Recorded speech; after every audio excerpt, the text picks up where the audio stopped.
Hello everyone, দেখো আমি চলে এসেছি আবার একটা নতুন রিকোয়েস্টেড ভিডিও নিয়ে। তো আজকে তোমাদের সঙ্গে যেটা শেয়ার করব সেটা হচ্ছে wet hair gamchha bun open and then wet hair drying with gamchha under sunlight. তো চলো স্কিপ না করে ভিডিওটা কন্টিনিউ দেখতে থাকো, আশা করছি তোমাদের ভিডিওটা ভালো লাগবে। তো প্রথমে গামছা বানটাকে ওপেন করে নেব, তারপরে আমি ওয়েট হেয়ারটাকে গামছা দিয়েই ড্রাই করে দেখাবো, একদম বাঙালি স্টাইলে, মানে গ্রামের মেয়েরা যেমনভাবে আর কি চুল ঝাড়ে গামছা দিয়ে, ঠিক সেরকমভাবে চুলটাকে একটু ঝেড়ে দেখাচ্ছি। তোমরা দেখতেই পাচ্ছ, একদম রিয়েল সাউন্ড এটা আমি তোমাদের সঙ্গে শেয়ার করছি।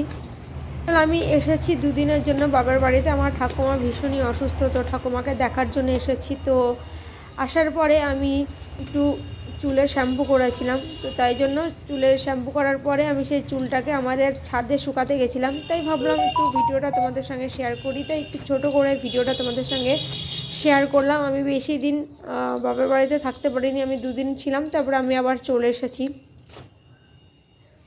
আর আমাকে এক দাদা অনেক দিন ধরে রিকোয়েস্ট করছে যে আমার মায়ের সঙ্গে দুটো ভিডিও বানানোর জন্য উনি আমাকে রিকোয়েস্ট করেছিলেন। তো সেই ভিডিওগুলো আমি দিতে পারছি না, তার জন্য আমি সত্যিই খুবই দুঃখিত। তখন মা এখনও পর্যন্ত আমার শ্বশুরবাড়িতে আসেনি, আমার মা বাড়িতেই আছে, যেহেতু আমার ঠাকুমা অসুস্থ।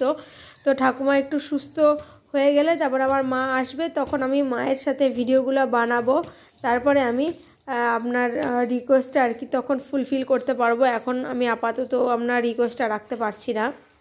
তো যাই হোক, আমি কিন্তু দুদিনের জন্য বাপের বাড়িতে গেছিলাম ঠাকুমাকে দেখার জন্য। ঠাকুমাকে দেখে আমি কিন্তু আবার চলে এসেছি আমার শ্বশুর বাড়িতে।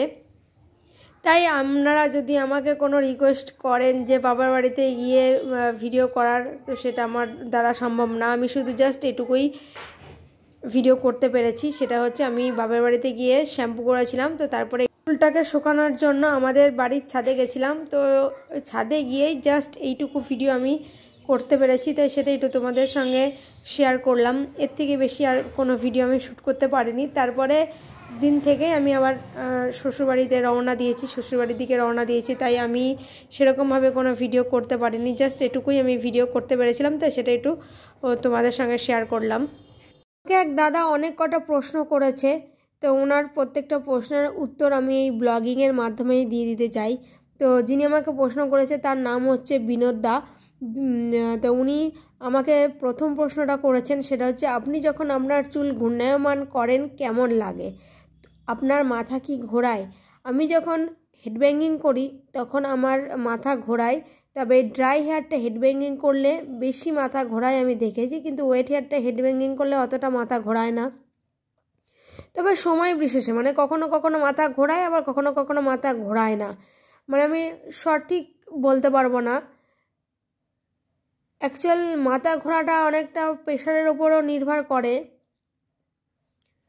লো প্রেশার থাকলে তাদের একটু মাথাটা বেশি ঘোরায়, তো এরকম একটা বিষয় হয়তো আছে। তো আমার ক্ষেত্রেও হয়তো সেটাই হয়। আমি ড্রাই হেয়ারটা হেডব্যাঙ্গিং করলে কিন্তু আমার মাথাটা বেশি ঘোরায় আমি দেখেছি, তবে ওয়েট হেয়ারটা হেডব্যাঙ্গিং করলে আমার অতটা প্রবলেম হয় না। উনি আর একটা প্রশ্ন করেছে, আপনি কি বিব্রত যে আপনার চুল বড়? আমি বিব্রত নই একদমই, তবে আমার মতে মনে হয় ওপেন হেয়ার স্টাইলে আমার একটু প্রবলেম হয়, তবে খোপা বা বিনুনি করে রাখলে আমার কোনো প্রবলেম হয় না। কিন্তু ওপেন হেয়ার স্টাইলে আমার একটু প্রবলেম হয়, মানে চুল খোলা রাখলে আমার একটু বিরক্ত লাগে, এটা সত্যি। তখন খোলা চুল আমি কোনো কাজই করতে পারি না, চুলটা হাতের মধ্যে আটকে যায়।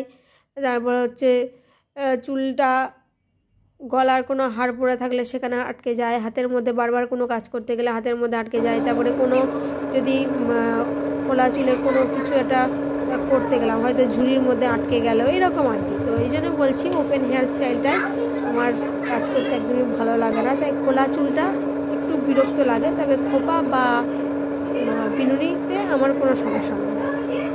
লম্বা চুলটা কাটা কি খুব কঠিন? একদমই না, লম্বা চুল কাটা কোনো কঠিন বিষয় নয়। তবে যাদের লম্বা চুল তারা তো অনেক কষ্ট করে চুলটা লম্বা করে, তো সেক্ষেত্রে চুলটা কাটলে একটু কষ্ট হয়, একটু মায়া লাগে, তাই জন্য চুলটা কাটা সব সময় সম্ভব হয় না, মানে কষ্ট লাগে আর কি, চুল কাটতে ভীষণই কষ্ট লাগে। বড় চুল হয়ে গেলে চুলটা কাটলে ভীষণ মায়া লাগে, কষ্ট লাগে এই আর কি, আর সেরকম কোনো প্রবলেম নেই।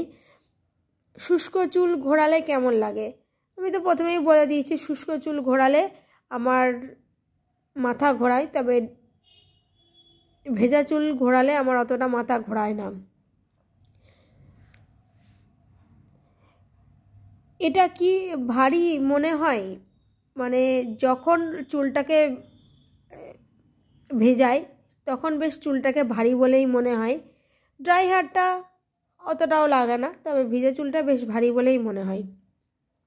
কোন চুলটা কাটা বেশি কঠিন? উনি আর একটা প্রশ্ন করেছে, কোন চুলটা কাটা বেশি কঠিন, ভেজা না শুকনো? অবভিয়াসলি ভেজা চুল কাটাই বেশি কঠিন হবে। শুকনো চুল কাটতে অনেক বেশি সুবিধা। চুলটা যখন ড্রাই হয়ে যাবে, শ্যাম্পু করা যদি শুকনো চুল থাকে তো সেই চুলটা কাটতে ভীষণই সুবিধা, কিন্তু ভেজা চুল কাটতে তো একটু প্রবলেম হয়, মানে ভেজা চুল কাটলে চুলটা সমানভাবে কাটা যায় না এই আর কি, কিন্তু শুকনো চুল কাটলে একদম সমানভাবে চুলটা কাটা যায়। তো দাদা, আশা করছি আমি আপনার প্রশ্নের উত্তরগুলো ঠিকঠাক দিতে পেরেছি, আর আপনার এই বিষয়ে কোনো প্রশ্ন নেই, মানে আপনার মনে কোনো কৌতূহল নেই। সব কটা প্রশ্নেরই আমি ঠিকঠাক উত্তর দিতে পেরেছি আশা করছি।